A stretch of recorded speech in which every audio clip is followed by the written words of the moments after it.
अस्सलामु अलैकुम। करबला जो वाह ॾाढो वाक़ियो, करबला जो वाह ॾाढो वाक़ियो, आह है अहिड़ो कॾहिं थियो कोन अहिड़ो हादिसो।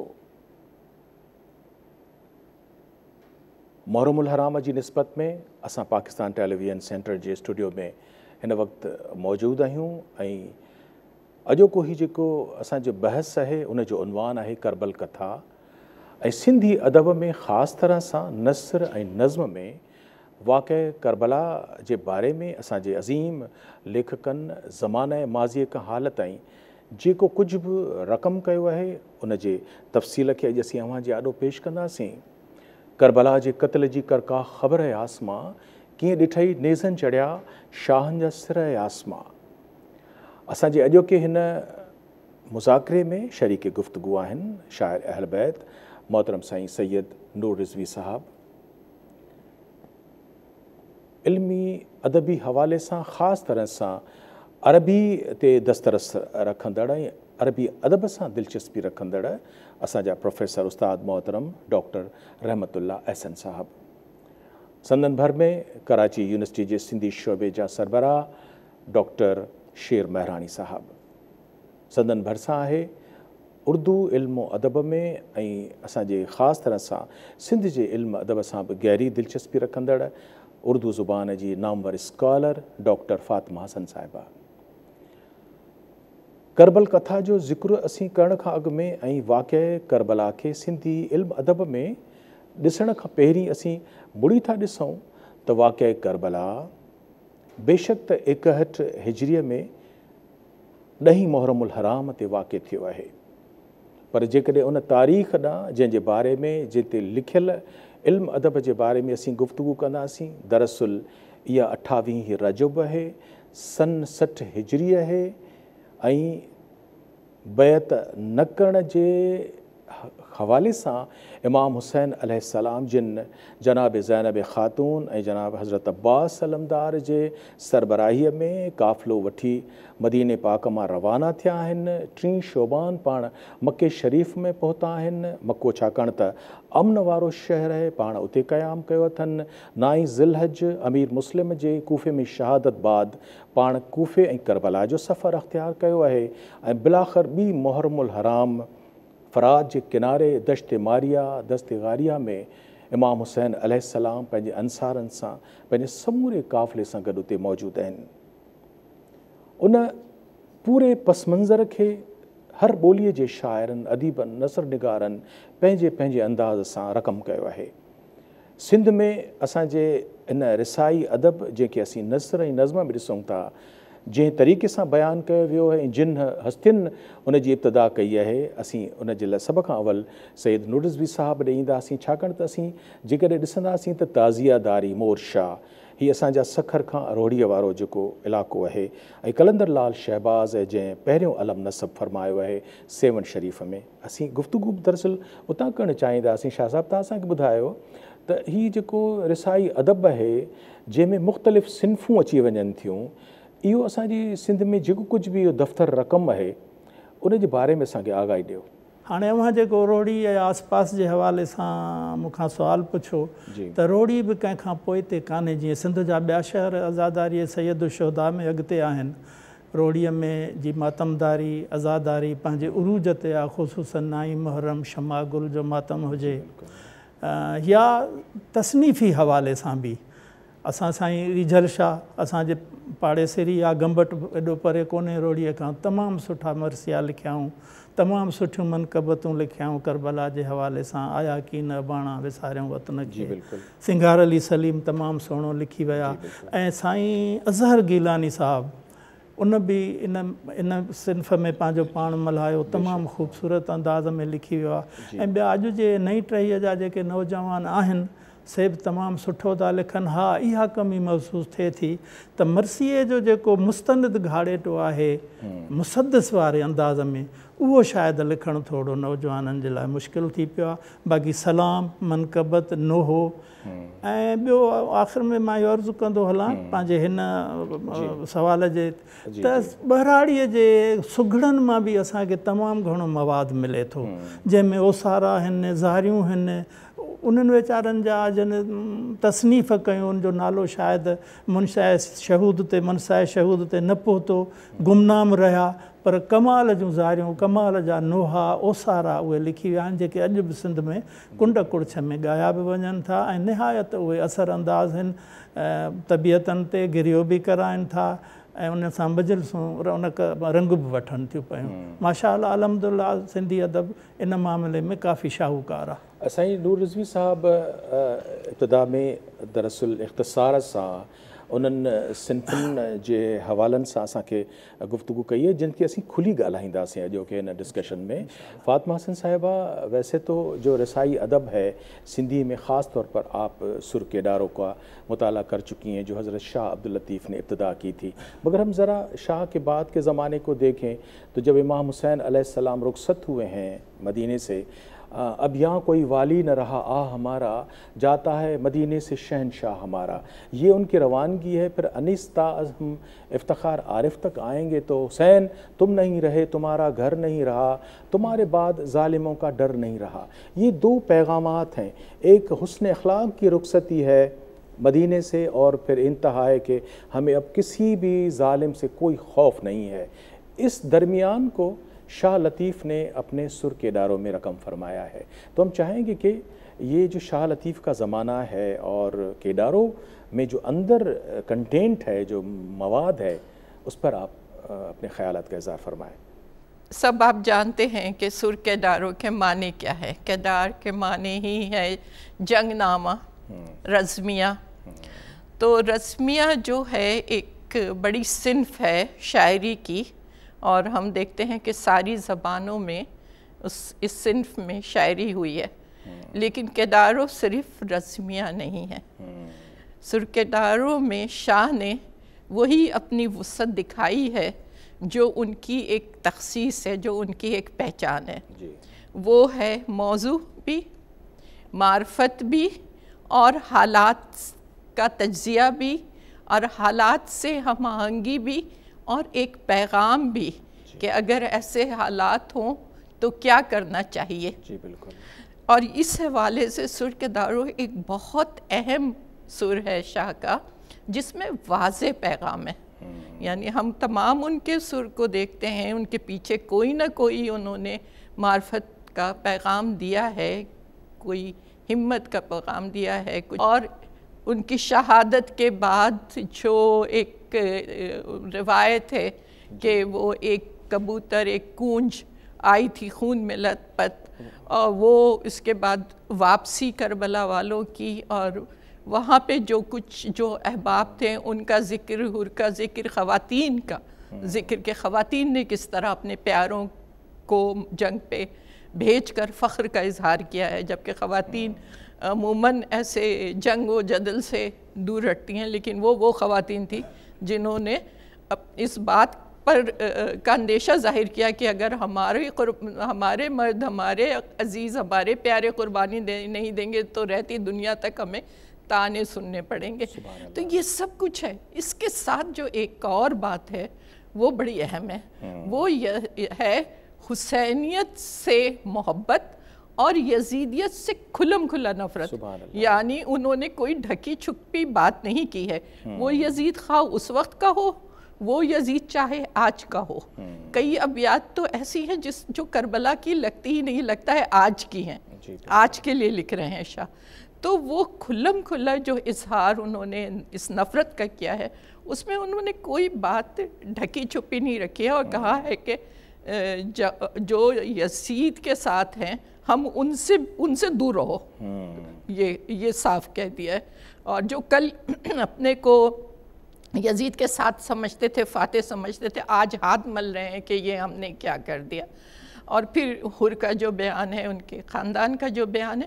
تو اب ہم اگر میرے بات طویل اگر ہو رہی ہو تو آپ روک دیجئے، لیکن ہم جب دیکھتے ہیں شاہ کے دور کو تو شاہ بہت عالم تھے. شاہ کا رابطہ تھا پورے بر صغیر کے لکھنے والوں سے، وہاں کے جوگیوں سے، وہاں کے سنیاسیوں سے، وہاں کے مسافروں سے، اور ان کی نظر تھی، وہ خود بھی ٹریول کرتے تھے. تو اب آپ دیکھیں کہ شاہ کا دور کون سا ہے. شاہ کا دور ہے جب 18 برس کے تھے اورنگزیب کا انتقال ہو گیا، اور اس کے بعد جو پورا بر صغیر جو ہے وہ چھوٹے چھوٹے حکومتوں میں تبدیل ہو گیا، اور اس میں ہر خطے میں، ہر صوبے میں، ہر علاقے میں علاقائی طور پر کچھ سردار، کچھ جاگیردار اپنے اپنے خطے کے مالک بن بیٹھے. ادھر دکن میں جہاں مرثیے کا سب سے زیادہ جہاں سے شروع ہوا مرثیہ اور زبان و ادب کا ایک اجرا بالکل شروع ہوا، تو وہاں پہ بھی 5 سلطنتیں بن گئیں، بیجاپور، گولکنڈہ اور 3 اور سلطنتیں تھیں، اور خاص طور سے گولکنڈہ اور بیجاپور سے ہی آغاز ہوا. آپ نے کربل کتھا کیا ذکر کیا، وہ کتاب بھی وہیں ترجمہ ہوئی جو فضل علی فضلی نے کی، اور جو اصل میں فارسی میں وائز کاشفی نے لکھی تھی. تو اس کو ہی مجلسوں میں پڑھا جاتا تھا، اور آپ کو پتہ ہے کہ سندھ کی زبان بھی اس وقت فارسی ہی تھی. تو یہ سب اثرات شاہ قبول کر رہے تھے، اور ادھر سندھ میں بھی کلوڑوں کی حکمرانی تھی. اور یہ جو جاگیرداروں کے ظلم و ستم اور عیاشیاں دونوں چیزیں جو شاہ دیکھ رہے تھے، ابھی شاہ عنایت کا واقعہ ہو چکا تھا، اس کے بعد یہ جو چھوٹے جاگیردار اپنے عوام اور اپنے اقتدار کے ہوس میں اپنے عوام پر جو ظلم کر رہے تھے وہ سب بھی سامنے تھا. تو شاہ صرف صبر کا پیغام نہیں دے رہے ہیں، صبر تو وہ کہہ رہے ہیں کہ امام حسین نے شہادت کی ایک مقصد عظیم کے لیے کی ہے، اس پر صبر بھی کرو، ماتم بھی کرو اور صبر بھی کرو، لیکن اپنے لوگوں کو بھی اکسا رہے ہیں کہ ان کی تقلید بھی کرو. ڈاکٹر شیر ڈاढो اہم پہلوؤں تے ڈاکٹر فاطمہ حسن جڏहिं केॾारे जो तस्करो ऐं इमाम हुसैन अलैहिस्सलाम जे केॾारे जो जेको मैसेज आहे उहो बुनियादी मैसेज जीअं पाण चयूं त उन में हिकिड़ो पैगाम बि आहे, हणणु हकलणु ॿेली सारणु मांझियां ई मर्क विझनि था न फ़र्क़ु रुक वहंदी रांदि में. ऐं ॿियो जेको ज़िंदगी घारण जे लाइ हिकिड़ी ताक़त, हिकिड़ी बहादुरी या हक़ सां मदे मुक़ाबिल थी बीहण वारो जेको दर्स आहे. ऐं हिकिड़ो बैत पढ़ी पोइ पाण अॻिते हलूं था त इमाम हुसैन अलैहिस्सलाम जे हवाले सां बेटा इहा बहादुरी जो इश्तिहारो बि असांखे ॾिनो आहे त हिन ज़िंदगीअ में जेकॾहिं असांखे जीअणो आहे त हीअं जीअणो आहे. करबला जे पिड़ में ख़ैमा खोड़ियाऊं, झेड़ो यज़ीद नाहक, झेड़ो यज़ीद साम्हूं जुंबी जोड़ियाऊं, ऐं छा मुंहुं न मोड़ियाऊं पसीता तरार जो. त इहे ॿ मैसेज जेके असीं फातिमा हसन साहिबा जी गुफ़्तगू जो इख़्तिसार. हाणे आउं पुछणु चाहींदुसि त माशाअल्लाह ॾिसो तव्हांजी रिसाई अदब ते गहरी नज़र आहे जेका शाह लतीफ़ जो केॾारो ॾोहीड़े जे अंदाज़े में, उन खां पोइ वरी ॿी शाइरी आहे जेका आउं चाहींदुसि त इमाम हुसैन अलैहिस्सलाम जे हवाले सां सिंधीअ में ख़ासि तरह सां ॾोहीड़ो बैत ऐं मरसियो जेको बुनियादु थो रखे असांजे रिसाई अदब जो, तव्हां असांखे उन जी तारीख़ बयानु कंदो, ॿुधाईंदो. हक़ीक़त इहा आहे त करबला जे किसे जो दुनिया जे हर अदब ते जेतिरो असरु आहे बिल्कुलु उहे सिंधी अदब ते तमामु वॾो असरु आहे. हर वॾे शाइर सिंध जे इन किसे खे पंहिंजनि पंहिंजनि लफ़्ज़नि में बयानु कयो. बल्कि हिकिड़ा त उहे शाइर आहिनि जिन जा नाला आहिनि जीअं शाह साईं आहे, साबित अली शाह साहिब जन आहे, या हाणे कुझु ॾींहं अॻु में ई साईं विसाल करे साईं गुलाम रसूल शाह गमनाक जेको हुननि जो आहे तख़ल्लुस उहो आहे ई करबला जे हुन सां गमनाक, माना उहो हर वक़्तु ॾुख में रहणो. उन्हनि जी शाइरी में तमामु वॾो पैगाम आहे. सचल जो मरसी हो साईं मखमूद साहिब जन, डॉक्टर महमूद बुखारी साहिब जन. त ईअं हर वॾे हिकिड़ो त आहे इहो असां वटि अदबी रवायत में जेके वॾा शाइर आहे उन्हनि जेका सो मंज़ूम भेटा पेश कई आहे. उनखां अलावा असां वटि सिंधी अदब में हिकिड़ी जेका ॿी सीना दर सीना वारी जेका रवायत आहे जिन में मुख़्तलिफ़ जेके मरसिया चऊं या सहरा नमा मरसिया जिन में ओसारा ऐं उन्हनि जो को शाइर असांखे कोन थो मिले, पर उहे असांखे ओसारा मिलनि था छाकाणि त इन जी हिकिड़ी क़दीम रवायत आहे. शुरू खां वठी हिकिड़े पासे जॾहिं शाह साईं जो केॾारो आयो त उन वक़्त खां वठी जीअं महरम ईंदो त मुख़्तलिफ़ हंधनि ते उहे तॾा विछाइजी वेंदा, पिड़ विछाइजी वेंदा, अलम सावा थी वेंदा। इहा रवायत आहे हिकिड़ी, ॾाढी ख़ूबसूरत रवायत आहे सिंध जी। ऐं खटनि ते न वेहिबो, खटूं हूंदियूं त ऊंधियूं हूंदियूं, ऐं उताक ते बि ईअं हूंदो, घरनि में बि इहो कल्चर रहियो। ऐं हर शाम जो न्याज़ लंगर सां गॾु इहे ओसारा ॻाया वेंदा हुआ, ऐं उन्हनि में हिकिड़ी ॾुख जी सदा हूंदी हुई, ऐं हर वक़्तु हर जाइ तां उहा हिकिड़ी मातमी सदा बुलंद थींदी। हाणे उन्हनि जा असांखे शाइर कोन था मिलनि, त हिन जो शाइर केरु हुयो? बिल्कुलु ईअं जीअं लाॾनि ऐं सहरनि जा शाइर असांखे नथा मिलनि, त ईअं हीअ जेके ओसारनि जी हिकिड़ी ट्रेडिशन आहे, उन जा बि असांखे जेका सो ईअं सम्झो त मञियल शाइर कोन था। भई हायड़े हाय ही जेको कर या ही जेका सो जंग इमामनि या ही जेको ॾुख इमामनि सठो आहे, कंहिं इहो लिखियो ऐं उनखां पोइ वरी उन जा बंद किथां वधंदा विया। बिल्कुलु जीअं सहरो सिंधी जी हिकिड़ी जेका क़दीम सिन्फ़ आहे, त उन जा मुख़्तलिफ़ शाइर आया ऐं उहे पोइ एड थींदा विया, ईअं हलंदो वियो। त ईअं हिकिड़ी तवील सिंध जी जेका सो, सिंध में ओसारे जी, सिंध में मरसीअ जी, सिंध में नोहे जी। ऐं चाहींदुसि त सैयद साबित अली शाह जेको बुनियादु विझंदड़ आहे, बिल्कुलु मरसियो अॻे सिंधी कॾहिं कोन हो, उनजी जेका ओसारो अॻे हुयो। मरसियो जंहिं टोन में, जंहिं जेका सो ईअं माना वेही करे जॾहिं हू करबला जी ज़ियारत करे आयो, मुसद्दिस अंदाज़ में, मुसद्दिस अंदाज़ में मौजूद सैयद साबित अली शाह आहे। बिल्कुलु इन हिकिड़े मख़सूस अंदाज़ ऐं मख़सूस लहजे में हुन जेका सो करबला जे जेका सो क़त्ल जी करका ख़बर आहे आसमां। हाणे उहो तो कीअं उहो ॾिठो, उन्हनि सां गुफ़्तगू ऐं समूरे किसे खे ईअं बयानु करणु ॼण त हुनजे साम्हूं। हाणे इहो ॾिसो, साईं जी पैदाइश आहे 1740 जी, बिल्कुलु 1810 में उन्हनि जी जेका सो वफ़ात आहे। हाणे उन्हनि जी पैदाइश जे 12 सालनि खां पोइ लतीफ़ साईं जो विसाल थो थिए, 1752 में लतीफ़ साईं जो विसाल थो थिए। त हाणे लतीफ़ साईं पंहिंजे विसाल खां अॻु जेको आख़िरी सुर लिखियो आहे, उहो केॾारो लिखियो आहे। यानी हिकिड़ी जेका सदा आहे, ॾुख जी सदा आहे, उहा हिते बुलंद थी चुकी। बल्कि इन खां बि अॻु जेकॾहिं असां हिनखे थोरो अञा अॻिते हलिया वञूं त अमीर तैमूर जे दौर में, जंहिं वक़्तु हू अमीर तैमूर हिते आयो, हिन समूरे खिते ते हुनजो कब्ज़ो हुयो, त उहो हर साल करबला वेंदो हुयो मुहर्रम जे इन्हनि ॾींहंनि में। जॾहिं हू नथो वञी सघे त हू सॼो मातमी जेको आहे मंज़रनामो हिते थो आणे। त ज़ाहिर आहे जेको असां वटि सिंध जी इहा रवायत आहे त जेके ख़ुशियूं आहिनि उहे बि ॻाए करे असां कंदा आहियूं, असांजो जेको ग़म आहे उहो बि असां वोकल ॻाए करे उनखे पेश कंदा आहियूं। रुदालियुनि जो जेको तसवुरु आहे असां वटि, उहे पंहिंजा ॾुख हुजनि या ॿियनि जा ॾुख हुजनि, माना हिकिड़ो जेको दर्द खे सेलिब्रेट करण वारो जेको तसवुरु आहे। ऐं लतीफ़ साईं केॾारे में दर्द खे सेलिब्रेट कयो आहे। ऐं साॻे ई तसलसल में साईं साबित अली शाह साहिब जन जॾहिं हू ख़ासि तौरु जॾहिं करबला खां थी करे मोटी आया, उहो सॼो मंज़रनामो ॾिसी आया, उहो ज़ियारतनामो जेको लिखियऊं। ऐं उनखां पोइ जेको ईअं सम्झो त मरसीअ जो जेको बुनियादु हुननि हिते रखियो, उहो ॾाढो पुख़्तो थी करे अॻिते वधियो।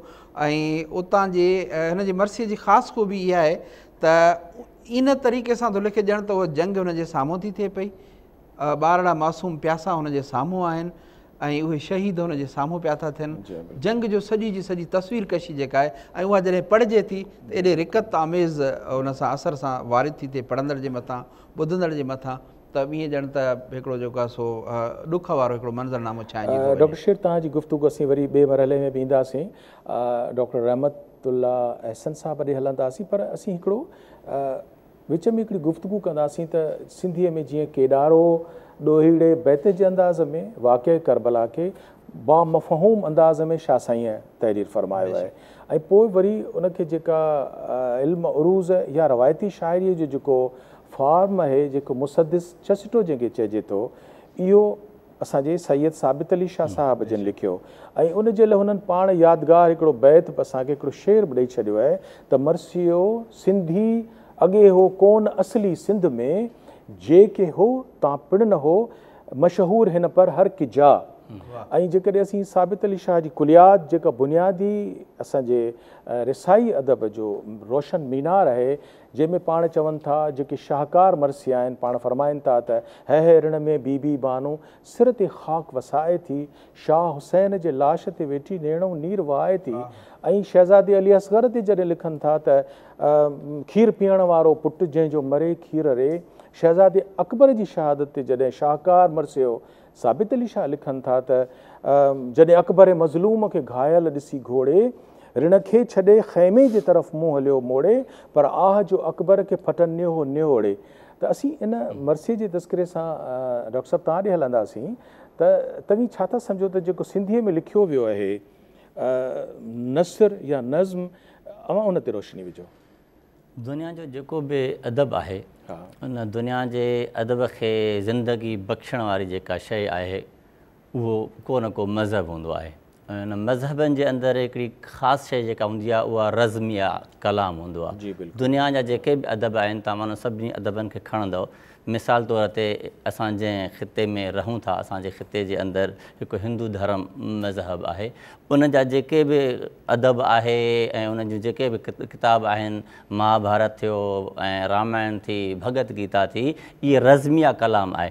अहिड़े तरीक़े सां सिंधी अदब जे अंदरि सिंधी अदब खे बि ऐं सिंधी ॿोलीअ खे बि जंहिं शइ दवाम बख़्शियो उहो हिकु मज़हब, ऐं मज़हब सां गॾोगॾु उन रज़्मिया किसनि जंहिंमें हज़रत इमाम हुसैन रज़ी अल्लाह ताला अन्हु जिन जो ही वाक़ियो पूरो ऐं उन खां अॻु जेके बि वाक़िया थी गुज़रिया आहिनि। इन वाक़े खे अॻिते वधण खां अॻु में मां तव्हांखे नबी करीम सल्लल्लाहु अलैहि वसल्लम जिन जी हिकु हदीस ॿुधाइणु जेको आहे हिन मौक़े ते मुनासिब सम्झंदुसि त नबी करीम सल्लल्लाहु अलैहि वसल्लम जिन जो फ़रमान आहे, हुसैन मिन्नी व अना मिनल हुसैन। हुसैन मूंमां आहे ऐं मां हुसैन मां आहियां। ऐं उन खां अलावा हिकु ॿी नबी करीम सल्लल्लाहु अलैहि वसल्लम जिन जी हिकिड़ी रिवायत आहे, अल हसन वल हुसैन सैयदा शबाब अहलिल जन्नह। हसन ऐं हुसैन ॿई जेकॾहिं जन्नत जा शहज़ादा आहिनि। त चवण जो मक़सदु इहो आहे त जेको सुर केॾारो जंहिं ते असां गुफ़्तगू करे रहिया आहियूं, इन जो मतिलबु ऐं मफ़हूम बि इहो आहे त जंग ऐं रज़म। ऐं शाह अब्दुल लतीफ़ भिटाई रहमतुल्लाह अलैह पंहिंजे सुर केॾारे जे अंदरि इन इमाम हुसैन रज़ी अल्लाह ताला अन्हु जे इन मारके जो पस मंज़र हिन शेर में बयानु कयो आहे त कूफ़िन काग़ज़ लिखियो विच विझी अल्लाह। यानी इन शेर जे अंदरि शाह अब्दुल लतीफ़ भिटाई रहमतुल्लाह अलैह जेको इमाम हुसैन जो जेको सबबु जेको कारण काबतुल्लाह शरीफ़ ॾे ऐं जेको करबला ॾे अचण जो जेको ॿुधायो आहे उहो कूफ़े वारनि जा ख़त आहिनि। कूफ़े काग़ज़ लिखियो विच विझी अल्लाह, तूं असांजो शाह, असां तुंहिंजा ताबई। ऐं इहो इमाम हुसैन रज़ी अल्लाह ताला अन्हु जिन जे हवाले सां उन्हनि फ़रमायो। ऐं अॻिते शाह अब्दुल लतीफ़ भिटाई रहमतुल्लाह अलैह फ़रमाए थो, हेकर हेॾे आ त तख़्तु ताबीनी तुंहिंजो। इन वाक़े जे अंदरि, इन शेर जे अंदरि शाह अब्दुल लतीफ़ भिटाई रहमतुल्लाह अलैह हिकिड़ो पूरी सीनारी मुस्लमाननि जे आॾो ऐं सिंधी अदब जे आॾो हिकिड़ी वाज़े करे बयानु कई त इमाम हुसैन रज़ी अल्लाह ताला अन्हु जेको उन इलाइक़े खे छॾे करे करबला पहुतो, इन करबला जे पहुचण सां इन जे पोयां जेको मेन जेको मतिलबु ऐं मफ़हूम ॾिठो वञे थो उहो कूफ़े वारनि जो जेको ख़त आहे, इहो शाह अब्दुल लतीफ़ भिटाई रहमतुल्लाह अलैह पंहिंजे सुर केॾारे जे अंदरि ज़िक्र कयो आहे। ऐं केॾारा कई आहिनि, तव्हांखे पाण खे ख़बर आहे, ख़लीफ़ो नबी बख़्श जो बि केॾारो आहे, पर उनजो पंहिंजो आहे। असल में जेको असीं तस्करो कयूं पिया करबल कथा में, त असांजे सिंधी अदब जे नसर ऐं नज़्म में वाक़े करबला क्लासिक खां वठी असांजे जदीद अदब ताईं, पोइ जदीद अदब में त उहो अहियाणी तरीक़े सां आयो आहे। पर छाकाणि त हीअ जॾहिं अयाम अज़ा आहिनि त असीं पंहिंजनि बुज़ुर्गनि खे यादि पिया कयूं, सलाम पिया पेश कयूं, जिन बुनियादु विधो आहे नज़्म जी सूरत में, जिन में साबित अली शाह साहिब जो नालो त असीं हरदम वठंदा रहूं था। पर साबित अली शाह साहिब खां पोइ असीं जेकॾहिं ॾिसंदासीं त मीर हसन अली ख़ान हिज़ाइनिस जेको सिंध जे बादशाह मीर नसीर ख़ान जो फ़र्ज़ंद ऐं हिन वक़्तु बैनुल हरमैन करबला में उनजो मदफ़न आहे। ऐं साॻे वक़्त ते पोइ असां मिर्ज़ा बुढल बेग जंहिंजो मदफ़न बि बैनुल हरमैन करबला में मौजूदु आहे। पोइ वरी असीं मरसीअ जा जेके वॾा शाइर ॾिसूं था, मिर्ज़ा फ़तह अली बेग टंडे आगा सां हुनजो तालुक़ु आहे, मिर्ज़ा क़ुर्बान अली, मिर्ज़ा क़ासिम अली, शमसुल उलमा मिर्ज़ा कलीच बेग जंहिंजो बयाज़ बि छपियल आहे ऐं तोहफ़ इमामिया हुनजो छपियल आहे। संदन फर्ज़ंदनि में अजमल बेग मिर्ज़ा, अफ़ज़ल बेग मिर्ज़ा, नादिर बेग मिर्ज़ा, अजमल बेग मिर्ज़ा, असद बेग मिर्ज़ा, ऐं वरी असीं टंडे आगा में जॾहिं ईंदासीं त उते बि असांखे केतिरा ई वॾा वॾा मरसीअ जा शाइर नज़र अचनि था।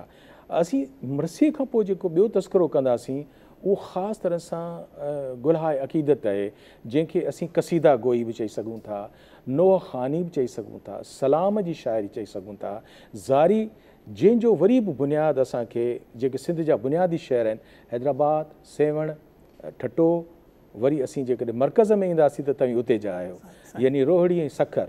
ऐं चाहींदुसि त रोहड़ीअ जे जेके वॾा शाइर जिन रिसाई अदब में ख़ासि तरह सां शाइरी कई आहे उन्हनि ते रोशनी विझो। साईं महिरबानी, मां दोस्तनि जी ॻाल्हि खे थोरो अॻिते वधाईंदो हलां त साईं साबित अली शाह साईं मरसीअ खे वाक़ई बामे उरूज ते पहुचायो, पर उन खां अॻु में बि हिकु ॿ नाला मिलनि था, जीअं मखदूम अब्दुल्ला नरे वारे जो नालो मिले थो, मखदूम अब्दुर्रऊफ़ भट्टी साहब, हा बिल्कुलु मिलनि था, पर जंहिं नमूने साबित अली शाह साहिबु उनखे तमामु मथे खणी वियो आहे उहा जाइ भरणु मुमकिन न आहे। मां अव्हांजे पहिरें सुवाल जे जवाब में बि अर्ज़ु कयो हो त जेकॾहिं मुबालगो न थिए त मां इहो चवां त जेकॾहिं रसाई अदब में जे असास में जेकॾहिं अधु शाइरी कंहिं ॿियनि जी आहे त अधु हिसो हैदराबाद ऐं पसगर्द आहे जे मिर्ज़ा ख़ानदान जो यकीनन आहे, इन में को वधाउ कोन्हे।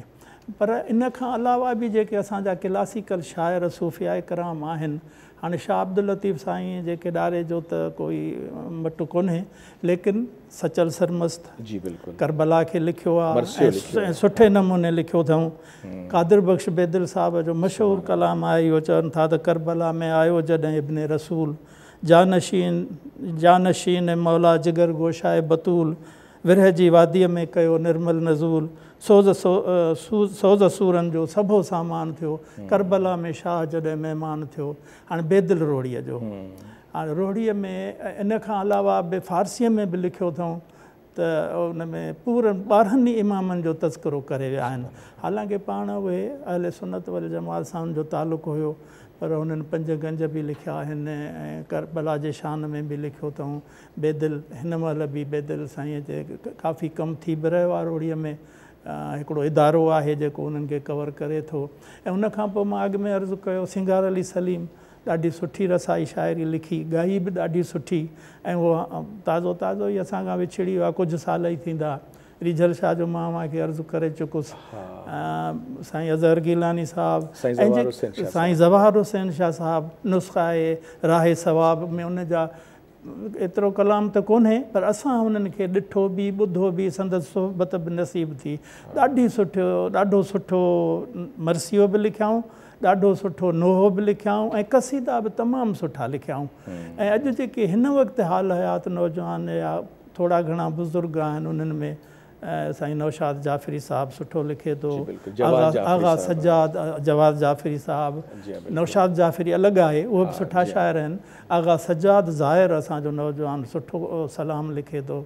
अख़्तर दरगाही साहिबु कोशिशि करे थो, सरफराज़ सदफ़ उते मौजूदु आहे। त माशाअल्लाह इहो रसाई अदब में तख़लीक़ी कमु ऐं मुसलसल थींदो थो अचे। ऐं आख़िर में अर्ज़ु इहो कंदो हलां त जीअं साईं ज़िक्र कयो त सहराबी हुया जेके असल में सहरा हुआ, पर उहे एॾो त दिलि ते असरु कंदा हुआ त मुंहिंजे ज़हन में हिकु सहरो आयो जेको शहज़ादे क़ासिम जे लाइ पढ़ियो वेंदो हो ॾाढे सुर सां ऐं गिरियो थींदो हो, ॾाढो सिराइकीअ में हुयो। उन जा ॿोल इहे हुया त शल जीवे हसन दा ॼाया वे, हसन दा ॼाया ते को अलह वधाया।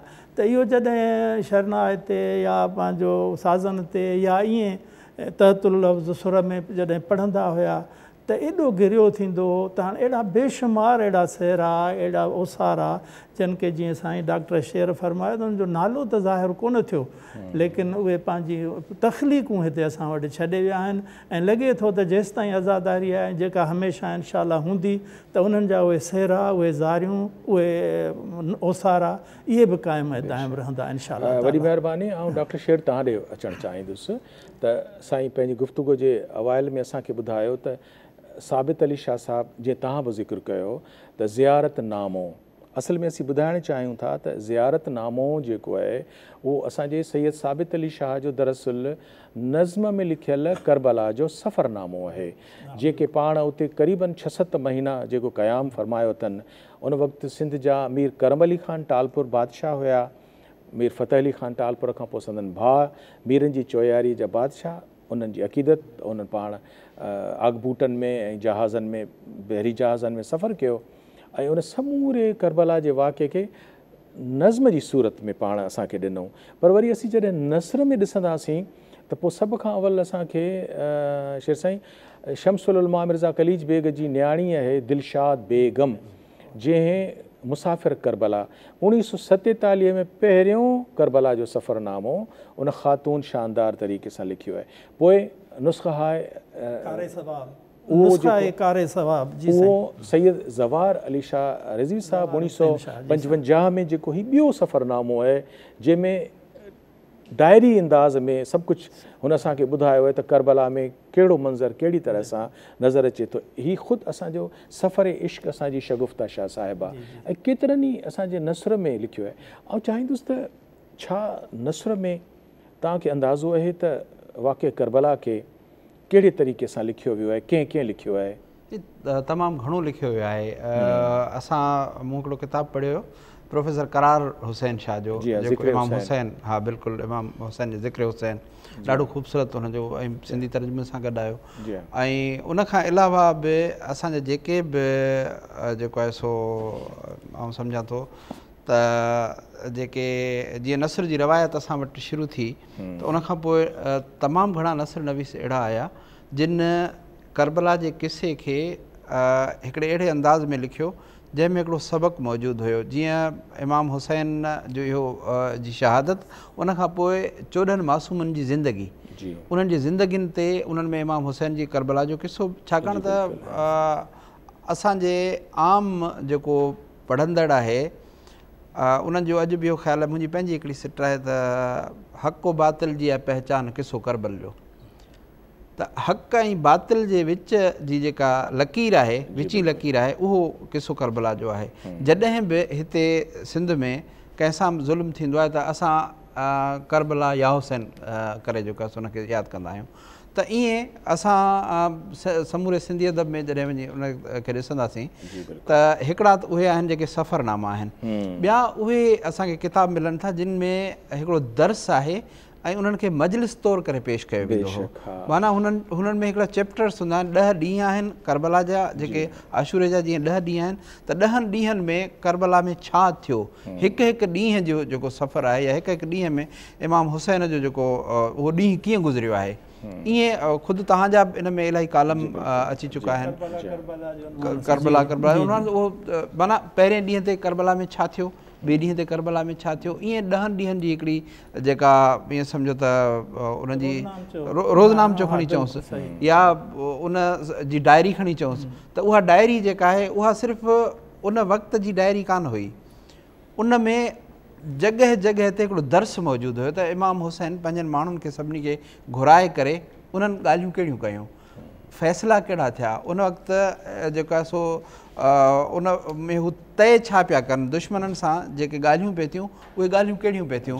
छाकाणि त हिन किसे जो इन जे करे बि तमामु घणो तालुक़ु सिंध सां आहे त इमाम हुसैन जंहिं वक़्तु वतन छॾियो त हुनजी हिकिड़ी ख़्वाहिश इहा हुई त मूंखे सिंध वञणु ॾिनो वञे, छाकाणि त सिंध उन वक़्तु बि हिकिड़ो अमन जो गहवारो हुयो ऐं मज़लूम जो साथारी हुयो। इन खां थोरो पोइते बि असां वेंदासीं त असां वटि हिते केतिरा ई उहे असहाबी हिते पनाह गज़ीन थियल असांखे नज़र अचनि था। त हितां जा माण्हू शबीर मुसाफ़िर जे हलियो सिंध अचे हा, हिकिड़ो नोहो आहे तमामु, मोहम्मद अली जोहर जो नालो असां विसारे वियासीं, हुनजो तमामु उस्ताद कमन खे असां यादि न कयो, उस्ताद कमन हिकिड़ी वॾी रवायत विझी आहे नूरी खाने जी। तईं जाफ़री साहब जेको गाइब थियो ऐं उनखे जेको नोहे जे या मुख़्तियार शीदी जा नोहा जेको सिंध में हिकिड़ी नई रवायत हुनजी सैयद अफ़ज़ल शाह, बिल्कुलु ईअं हाणे इहा हिकिड़ी वॾी रवायत सिंध में रही आहे। हिकिड़े पासे उहे हुया जिन नज़म लिखियो, ऐं नोहे ख़ानी ऐं मनक़बत ऐं मर्सीअ जे बुनियाद खे उनखे पुख़्तो कयो जेको तमामु घणो पुराणो। ॿियो वरी जेको मजलिस पढ़ण वारो जेको अंदाज़ हुयो जिन खे मजलिस करे पढ़ी वेंदी, छाकाणि त सिंध में महरम 3-4 तरीक़नि सां सेलिब्रेट कयो वेंदो आहे। हिकिड़ो त शाम जो गॾु थींदा आहिनि अलम पाक ते, जिथे जिथे हर ॻोठ में हर बस्ती मजलिस अज़ा,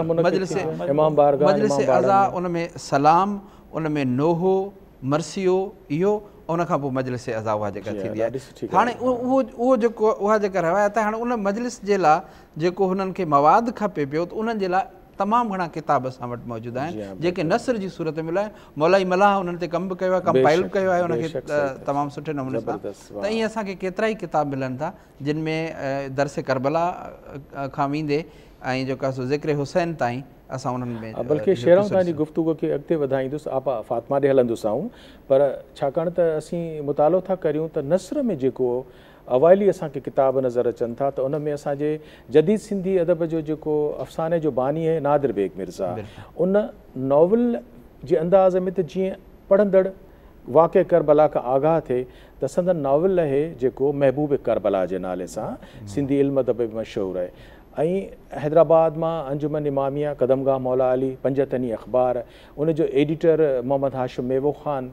वरी असीं मक़बूल जलीस साहब ॾे हलंदासीं त उन असांखे वाक़े करबला जे जेके सेवाणी आहिनि उन्हनि शानदार कमु कयो आहे। नसर में वरी सिंध में अज़ादारी तव्हांखे ख़बर आहे त उन में PhD डॉक्टर प्रोफेसर इमाम अली अफ़सर साहब जिन कई आहे, जिन न फ़क़ति सिंध में अज़ादारीअ जी तारीख़ खे पर समूरे जेको कुझु बि इन अयाम अज़ाम थिए थो उन जी तारीख़ उन मुरतिब करे वरिती है।